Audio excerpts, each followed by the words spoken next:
I've got to say it as well.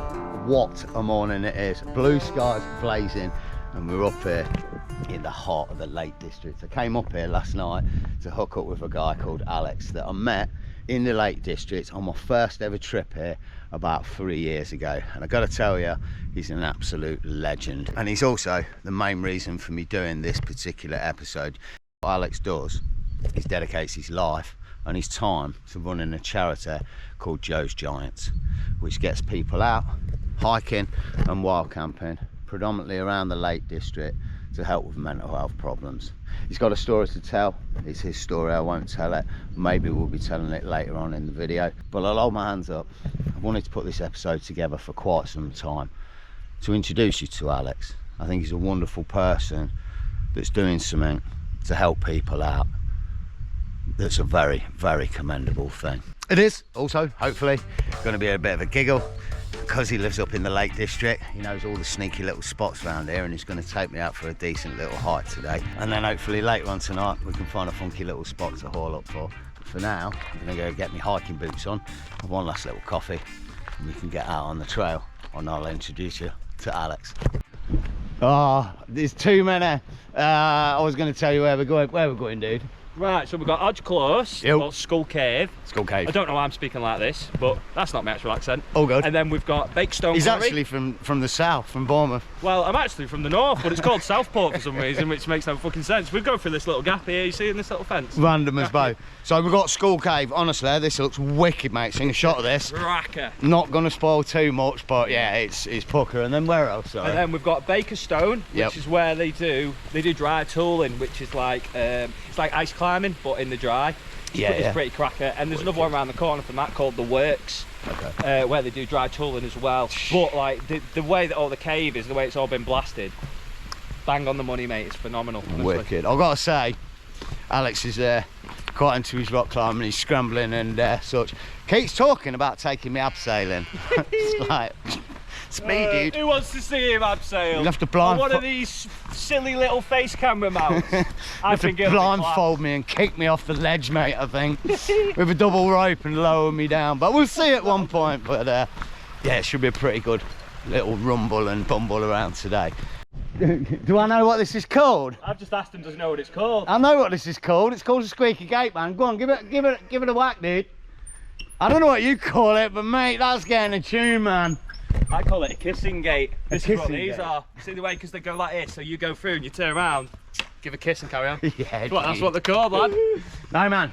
These are infamously the squeaking gates of musicalness, because one love, one life, let's get together and feel alright. You know, I can't get a new tune on that. I have got to get a new tune, but I'm still loving it, man.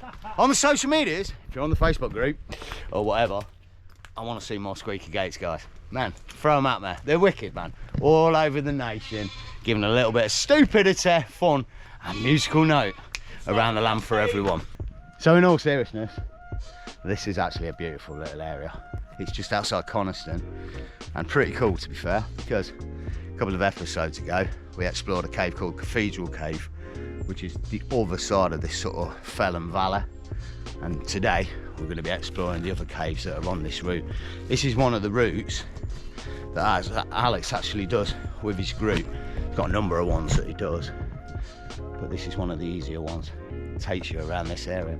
Pretty cool. So I'm getting to like experience it today. Where are you, Ferns? Mate, this is cool. We're actually out with somebody who knows something about being out in these areas. He's looking for a fern at the minute. He's going to be showing me the difference between a fern and bracken. He's saying it's all bracken around here. This is ancient woodland. And a lot of people will come along and assume that this is ferns, but as we say, it's not, it's bracken. Genuinely nice, man. Fitz knows, and I will call him Fitz from now because just asked me to. Alex is not the name, we're known as Fitz, which is kind of cool, I like it. Yeah, nice to be out with Fitz, the guy that knows stuff, man. He generally is. Goes out climbing, wild camping, hiking every day, all around the lakes, man. I don't think there's a single square foot of this area that this guy doesn't know. But I was just going to say, after all of that, he has ditched the bracken and failed to find a fern. Confidence is waning. Mild, like, no, nothing. Here we go then. Oh wow, we found some bracken. And ferns. So this is bracken, Yo. and this is a fern. Uh-huh. Clearly there's not much difference, is there? No, it actually looks pretty similar. Bracken grows out of one stem. You see here, grows out of one stem, and then these branch off it. Okay. If you look at the bottom of this fern, see the way it's branching everywhere. Okay. It comes out like Sideshow Bob's head. Okay. That's the best way that I can Yeah, explain yeah, it okay, to yeah. you. And if you're ever struggling, you can get your little piece of bracken, right? And you can go, hello? Hello? This phone must be bracken. I've got no fern signal. Oh my days, mate. Dude, that's a proper dad joke, man. Terrible. Oh man. Absolutely terrible. Totally for my age. So what's the crack with it? Because you were saying like the bracken's really invasive. Bracken is a selfish, basically. Yeah, so it steals all the nutrients from underneath. And the fern will give a little bit more back. Whereas the fern, yeah, the ferns are connected to the mycelium underground, so Okay. that bonds well with it. Okay. And these actually provide back and put a lot of more moisture into the ground. So whereas the bracken's just taking over and doesn't really have a connection with the nature around it. It's a yeah. When you see cool. when you see a fell side and it's just full of ferns, a little bit like up here, you can just see there all them ferns. Yep. This is all bracken. That is all one bracken connected under the ground. Okay. Wow. Yeah. Wow. So it's crazy what it does. It just does what it wants. So it literally roots, spreads, and then just takes over the whole entire area. Absolutely batters it. I gotta be honest, it's nice to have a little bit of inf, especially on this sort of thing. If you follow the series, you'll know I've just got a massive, well, not massive, but I've got an allotment that I'm starting to grow stuff on. So yeah, I'm getting into all this, man, and I need to learn a little bit about it. Connections of plants and such between each other. You know what I mean? I don't know much. It's a learning curve. Oh wow, first point of call on the trail then. Yeah, I try not to get too close, but holy wow. Look at this thing. No, what's that down there? Something's been dumped. It looks like forks off a forklift. Actually, it looks like there's a cave down there. This whole area is mad for these quarries and caves and such. Really impressive. What's this one called, dude? This is Hodge Close, buddy. This is Skool Cave, my friend. This is Skool Cave? This is Skool Cave. So Oh, you can mate. see here, this is the eye. And then this point down here is the teeth, so when you flip it sideways. Oh yeah, whoa, whoa. It's gonna spoil it, man. Hang on a minute. I don't want to spoil it because hopefully we're going to go down and see the cave now, but maybe after we're going to go down to the lake to get the actual Skool Cave shot. I'm giving it away, but yeah, it's not still water today, so we're not get the perfect shot, but yeah, maybe we can hook one up off the net. It looks amazing, and it's why it's called Skool Cave. First, let's go look in the cave. Wow, we've arrived. This place is mad. I love these. The last one I saw a few days ago was very similar. It looks like something out of Jurassic Park. Look at these sheer cliffs at the top and all the jungle stuff around. Moss and ferns. Maybe it's bracken. I'm saying that's bracken. Oh, we learned something today. I learned a thing. Oh yeah, moss. Is this moss or is this something else? Is it lichen? It's moss, It's moss. but I'm liking it. Yes, I like that. Oh, cool. I'm learning things. This is wicked, mate. What a spot to be spending your day, eh? Right, let's go see if we can find these nutters that were diving in the water. Oh wow, this is a little spot. Mate, this would be an amazing spot to do a wild camp. Just saying. Wow, it's a pretty impressive cave. Dripping down. Wow, that looks like just filtering through the rocks there. That's pretty impressive. That is filtering through the rock there, isn't it? That's mad. So I mean, it's not coming off the side like a waterfall. Wow. So what, I mean, daft question, what type of rock is this then? This is slate. Slate, yeah, obviously. that would. Oh, yeah, I'm dumbass. Yeah, because they're all slate quarries around here. So to make these quarries, I'll show you in a minute on video what a drill hole looks like in a drill mark. But these were made by dynamite, blowing it up. oh, okay. What they do is they drill into the rock, they throw a piece of dynamite in, they run off, they blow it up, and they come and collect the slate. So it's the blasting that creates the fracturing of the slate. Creates fractures into the rock. Got ya, This is okay. why in these sort of caves you'll see so much more water coming from the roof. Why is that? Because they've blasted it previously and it's left fractures up there. Coming through all the little fractures. Oh, okay, okay, cool. It does look bloody impressive as well, doesn't it? Oh, wow. Cave comes out to the lake, or the tarn. quarry. Oh, the quarry. Good call. Fitz was saying as well, it's about 100 metres high here, and he's saying that the water is about 100 metres deep as well. It goes right down, which is why it looks so dark and murky. And Fitz has just said, like, under here, there's all scuba diving caverns as well.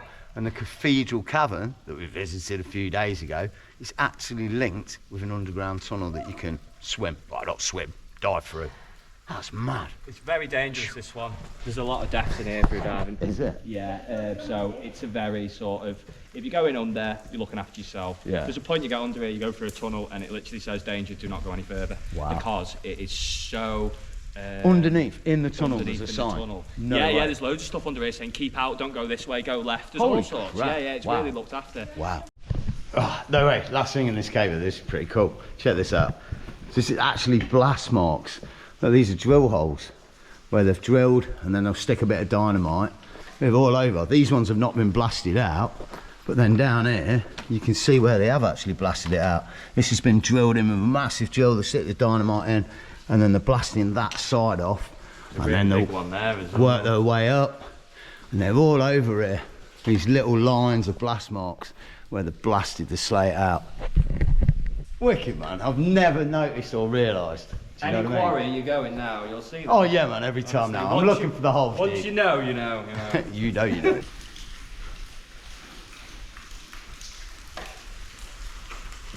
know.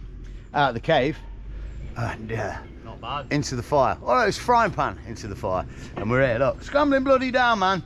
He's gonna have me abseiling by the end of the day. I hope he ain't got a rope in his bag. Well, here's something I didn't expect to see. Look how high this cliff is. Look what's fell down from it, or maybe been pushed. Look at that, some old like truck or something. There's a campsite at the top where you can park up. I don't think that someone parked up for the night and didn't leave the handbrake on. That's a bit mad, eh? We'll be better off scrapping this, mate. You think? Scrap it? Yeah. Is it not salvageable? I mean, in rust we trust, but that is pretty far gone. A little bit. It's been here a while. Oh, this is amazing. I mean, it's not, but it is. We're down at the bottom of the Skool cave, and I've actually got a photo that kind of shows the skull. I'll stick it on the screen in a minute, but look. So here's the eye, and here's another eye, and here's the nose, and then the rest of the face down here. And we have to turn it to the side, and you get a proper shot of Skool cave, mate. That's amazing. It's not as amazing as the picture that Fitz showed me earlier, but I'm pretty damn psyched, mate. That was definitely worth the hike down here. Wicked. But now, there's something even more amazing that we can explore.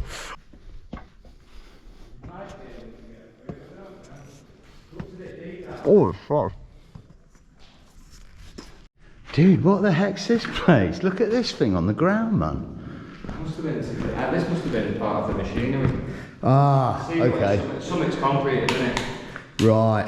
Here's me. I'll be honest, I thought it was some sort of like Tutankhamun cave in there. I was thinking sarcophagus, but you're probably right. I've just worked it out. There would have been some sort of crane, wouldn't there? Wow. But there's even pieces, there's even this here and this here. Oh yeah, dude. So it would have somehow been pulled up here, and that would have been the tunnel to take all the slate out. Brilliant. Pretty cracking, that, eh? Let's have a look. This is a mad little find, but I think it's just going to be a little bit too deep to go with the boots. Don't think it'll get shallow, mate. I don't know, bro. It looks like there's a big pool on the other I'm end. pretty scared at the minute, I've got to be honest. Oh my dude! I don't know. It looks... Shit. It's getting closer to my boots. Do you want to go, or...? Maybe if we stay on the side. Watch out for little geckos and that, mate. Oh, I'm out. Now you've done that, I'm out. Oh wow. From one cave to another. This one's called The Works. And I can't tell you, this looks pretty impressive as well. Look at this big old thing. Does look a little bit sketchy getting down with the rope there. Oh well, let's go have a look. Oh my days. This is looking a bit gnarly. Okay. Aim for the ladder. I might fall. If you sit down here and come to the edge, you can get your foot on. Okay. And then just use this rope to balance yourself. Yeah, okay. You know what I mean? A little bit sketchy then. All right, now I see what you're saying. Ah. Yeah, it's a big leap of faith over to the ladder. Perspective is everything. Crikey. Bloody Nora. Oh no, yeah, that's not too bad. Oh mate. Yeah, and then turn into the ladder. Hang on, no. You can bring your left hand to this side of the rock. There you go, son. Yeah, that works. You go. Am I on it? You're on it, lad. Thank goodness for that. Yeah. Use that rope. Oh yeah, we're on it. Hey man, how safe's this bloody ladder? Oh, As safe as they come, mate. As safe as they come. That's that were an interesting entrance to the tunnel. Let's go. Another pretty cool area. Check out what they've been doing here. This is where they've been dry tooling. It's like ice climbing in the summertime. And there's certain little holes and cracks. There's all little hooks going all the way up. This is a proper little route. Phew. There's a lot of climbing routes and dry climbing routes around here. It's pretty amazing. Oh my days, what an area. It's been a pretty awesome day finding all this. Look at this. Woof, that's a drop. Damn. A big old cave in the back. Oh, we've been enjoying the cave and relaxing and enjoying it, as I say. And now, I'm just stressed out, dude, because I've got to climb up this damn thing again. Look how sketchy this rope is, man. It's like a toothpick. Look how thick it is. Did you not bring a harness? Didn't think we need one, mate. Oh, God. You know, bear with. Ah, up and out and safe. Wicked, man. I can't believe this is what you do every day, man. Yeah. Like hiking around and taking people out, man. How did you get into all this, dude? So essentially, I was ex-military, and then through the military, I lost my best friend to suicide. He wasn't in the military, he was at home. Spent a lot of life growing up with him. And then came out of the military, went into the mental health system, found nothing. But Joe, which you can see the name on my hat, which says Joe's Giants, this is who I've set the charity up after. He spent a lot of time in the Lake District when he was younger, and he used to tell me all about it.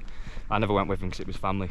And then after he passed and I passed my driving test, I came to the Lake District a week later, hiked a mountain, and over the course of time of getting out here, it just changed my perspective on life, essentially. Yeah. Like that rock bottom melting pot that I was in, it sort of alleviated that. Yeah. And I sort of thought I'd stay there for a very long time, and to find something that actually changed my mindset, I thought, well, if this can work for me, because it's got to work for other people. I'm not saying it's a quick fix. I'm not saying, you know, you just come on a hike and boom, you're better. It's a constant process of looking back on something and looking forward to something in the great outdoors. So with Joe's family blessing, I set up a charity called Guided Outdoors, which brings people into the outdoors, and it shows people that if you can get to the peak of a mountain, you can get to the peak of a problem. And if you can look at the mountain as a situation and relate that into everyday life, it just makes the harder times easier to get through, because you can just compare your struggle to the time you spent on that mountain. It's just a really good way of relating mental health to an activity. So we also have a climb your mind, which is the motto that we use as well, because the mind is essentially like a mountain, especially when getting over a problem.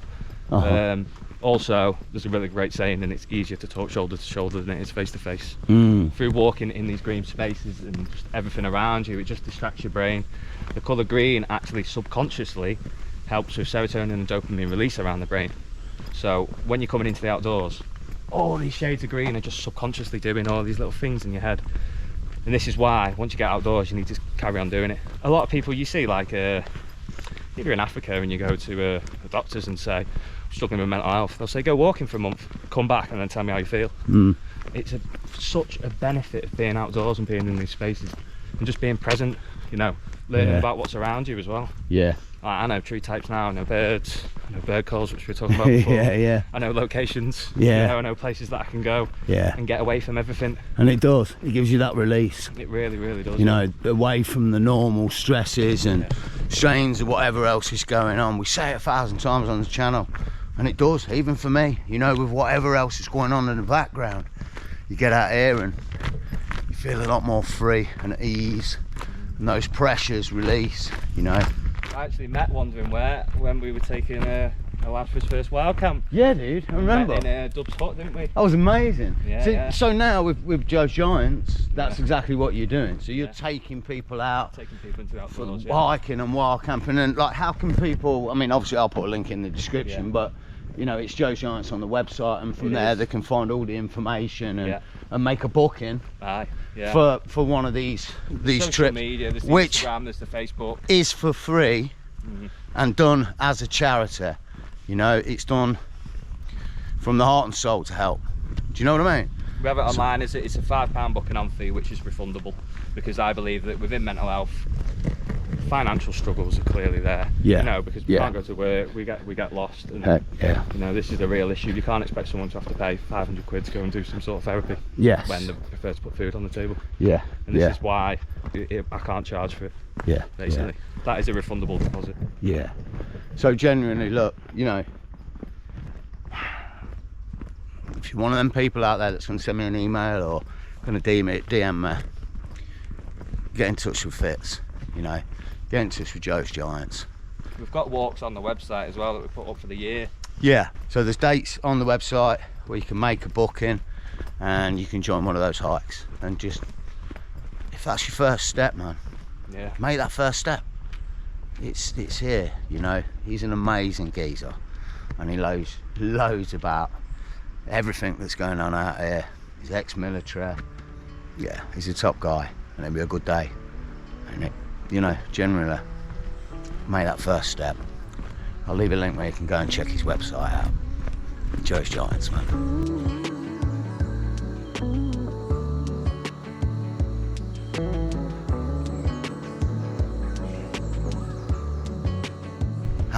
Back at the crib, and I've already got a brew in my hand. Happy days, and even more happy. Check that out. I left the roof tent up all day today. Didn't even bother putting it down. Absolutely no bother. You've got to love the Lake Districts, don't you? Fitz has gone and left me. No, he's gone down to Kendal. He's picking a mate up from the train station in the morning tomorrow. So my thinking is I'm probably going to cook up a feed now, get the belly full, and then may trundle down there to meet up with him for the evening, just for one last night. Sounds like he's got a good spot down there. He knows all the spots around here, so it might be worth it, you know what I mean? Probably a spot that's not on park for night. First things first, let's brave the food in the fridge, and I'm not joking. The fridge, I don't know if you see it, it's totally flickering, it's currently on 15 degrees. It's actually gone down a degree, but it hasn't gone below 12 degrees in about 3 days, which means all my meat in there has gone really dodgy. I have just ate a bacon sandwich, so we'll see how that one fares in a few hours. But I think I've got some pork chops. No, lamb chops. They might still be okay. That's my thinking. So I think we'll cook that for the night. You're so lovely. Hello. Oh, yeah, cute. Wow. So cute. Right, hopefully a relatively simple state of affairs on this one. I've literally got two things to cook. All we've got to do is lightly burn the meat first and then put the fries in. Oh, didn't know they were open already. They've probably gone off as well, but hey ho. Yeah, lightly burn, so it's cooked all the badness out. I don't know how they're going to smell. Lamb smells anyway. Oh my days, they smell minty. But my thinking is, even though the fridge has been bad for a few days, the colour of the bacon that's in there still looks okay. So it might not be too bad. I guess we'll know by the morning. Oh, they're big old steaks. Chops, you know what I mean.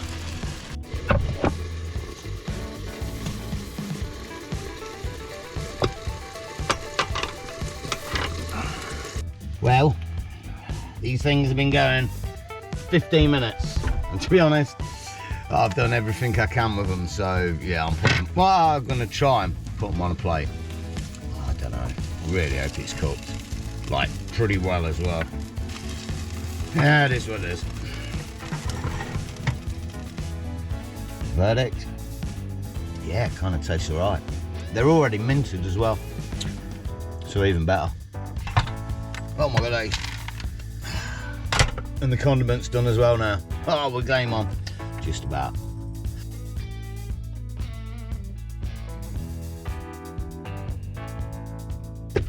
Belly full, crib loaded, and ready to rumble. I think I'm going to try and look for a spot, and I'm going to go down to Kendal where Fitz is for the night. It's a bit of a random one because it's in the south from where I am, and I'm heading north tomorrow, but I need to pick up supplies, petrol, tissue just in case, and a few other bits, so it kind of serves a purpose. For now, I think I'll catch you closer to Fitz's spot.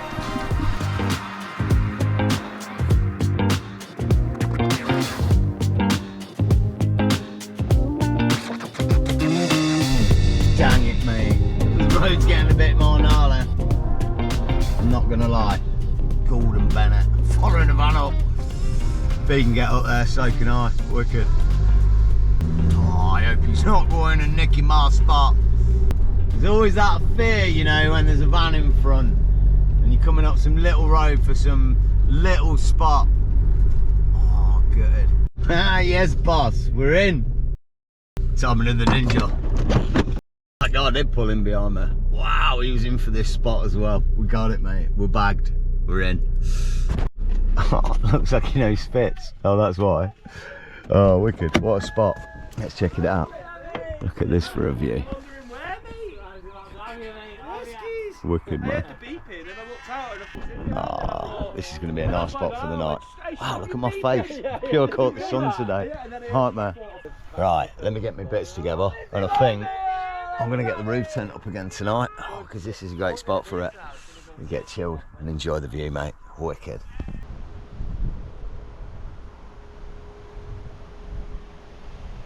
Ooh, morning. Blimey heck, it's a bit windy this morning.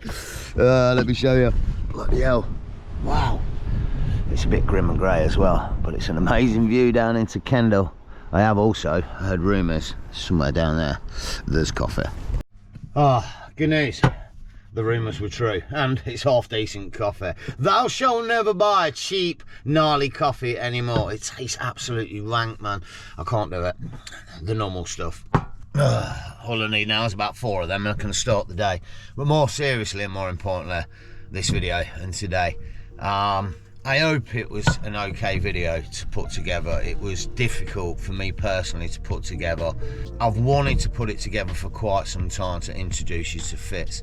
I think genuinely he's an absolute amazing human being that's devoted quite a considerable amount of his time and his life to helping other people that I've mentioned, possibly a few times on the channel. And I genuinely hope that some of you guys are going to get in touch with him and go out on a hike and a wild camp with him. You know, I genuinely do feel that it's people like him that make this world a better place.